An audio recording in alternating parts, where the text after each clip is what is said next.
Elite is a global empire building game inspired by natural real world resource production with major strategic themes of politics, military, and economy.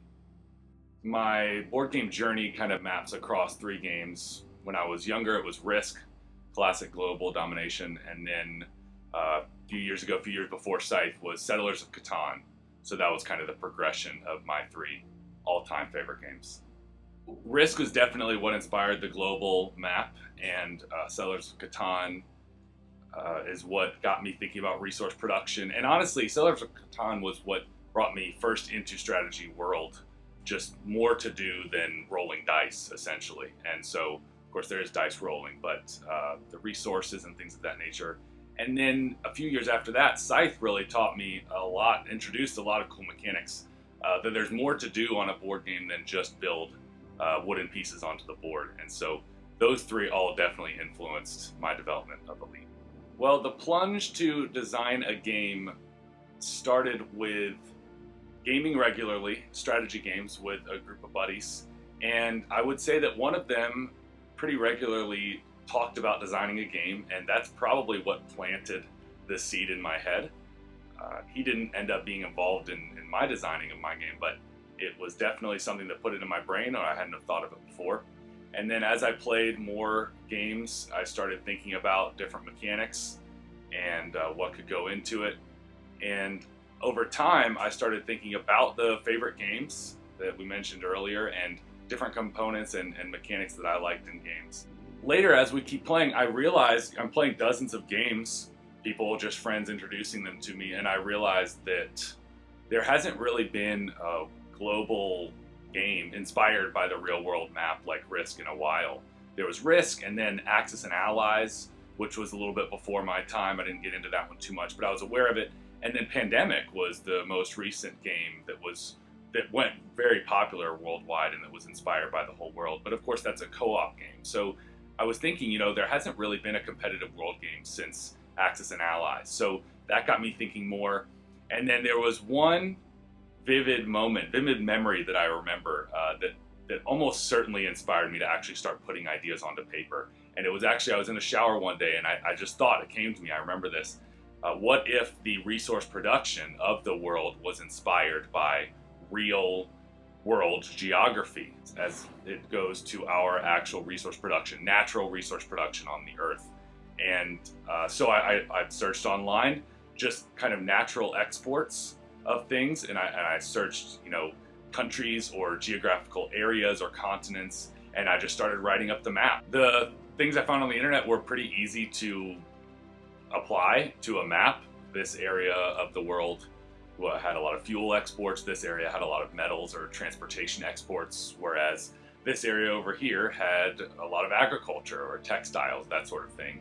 And then there were certain parts of a continent that would have precious metals and gold and that sort of thing. And so once I started laying it out onto the world map, it started to create a really unique new look to the game. And when I started seeing that, it definitely inspired or continued to inspire me to actually keep the project rolling. It was interesting, the development process at the beginning of the game, or you could call it the design process, was very short. It was 2 weeks of just pure brainstorming. There was ink everywhere and printing and cardboard and glue, a lot of photoshopping. It was certainly, my wife's an artist, but for me, it was certainly the most creative 2 weeks of my life. So I felt good, and it was also just a fun mess of ideas and ripping components out from other board games and seeing how they would look on a map. It was really a blast. But then once I got some sort of prototype together, cardboard with paint spray glued onto it, I started playing it and play testing it with people, and that was about a year process, and they had fun. It was good. So over the course of that year, I started thinking more seriously about it, and then I tried to talk to some publishers about it and got pretty much radio silence back. And so it kind of sat in sat in my closet for a year or so. And then the next big spark was getting the graphics somewhere. So I decided to get it back out. I don't remember why, but I started to get it back out, and I found a graphic designer online that really took that to the next level. In addition, another spark was finding an online service that would bring me individual units. I could purchase custom boards and things like that. So that was an interesting, obviously I'd never done this before, so it was interesting just discovering all of that. There are so many resources on the internet. It was a total blast. But then the last year has been essentially settling it down to what will be delivered to the customer and more play testing, and it's been really successful. So that was the process. My favorite success story in the journey was the first blind play test going well, and then more after it. So this pizza place close to me, Camelli's, where we used to get together and have a lot of fun playing games. I just got a friend there who was willing to blind play test it, which is really a test on the rulebook writing as well. So I was concerned to see how that was going to go. But this guy, he took it and play tested it at Camelli's, and it went really well. But what made the story even better is that he then asked me if he could take it to a different gaming group, and it went well with them there, people who didn't even know me. And then they actually requested to keep it for another week and play it again the following week. And so I think that experience where they enjoyed it so much, strangers, they enjoyed it so much that they would want to play it again consecutively the week after, when the plays are 3 to 4 hours with 3 to 4 people. That was really encouraging, and I no doubt that experience was definitely fuel to the project as I kept going, that people could genuinely enjoy the game. Two of my favorite features to talk about when people ask what makes Elite unique is the accessibility and the theme. The accessibility is so fun because it was really an elegant hybrid between Risk and Settlers of Catan, two games that went global. And I say that humbly in admiration of those games. What that meant is that I could sit down with avid gamers and play it, and they could enjoy it, again, with some other more strategic elements involved. And they could really enjoy it. But at the same time, I've also play tested with people who haven't played anything more complex than a Risk or a dice roller. And within 15 minutes of explanation, they can start making their own decisions. And that's just, it was a blast to see that and to witness that. But it's also exciting of where it can really go in the world and into people's homes who don't necessarily have all the time to read complex rule books or to get into gaming as a really serious hobby. But at the same time, also reaching those avid board gamers. So accessibility is definitely something that I'm really excited about. Looking back, I'm glad that I made it something that people can learn and pick up on.